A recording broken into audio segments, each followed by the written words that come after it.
It's my second day using this serum ng kojic acid. Kung makita tong serum na to kahapon, and nakaka-amaze kasi super laki niya, girl. Super laki talaga.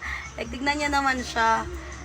Kahapon, after ko siya magamit at observe na naka-apply na siya, ay hindi naman nag-red ang aking face. Hindi naman ako nagka-allergies nung ginamit ko siya. So, ayan. Pinagpatuloy ko ngayong second day. So, sinasabi kasi nila dito na 7 days daw, may whitening siya. So, titignan natin yan, syempre. Saktong-sakto ba naman itong mga nakaraang araw eh. Tuloy-tuloy ang pag-swimming namin at pagbabad sa araw. So, medyo nangitim talaga yung face ko. Makatulong tong kojic acid face serum. So, ayan guys. Hindi siya harsh sa skin. Wala siyang matapang na scent talaga. As in. So, ayan. Tapos 100 pesos plus lang. And ayan.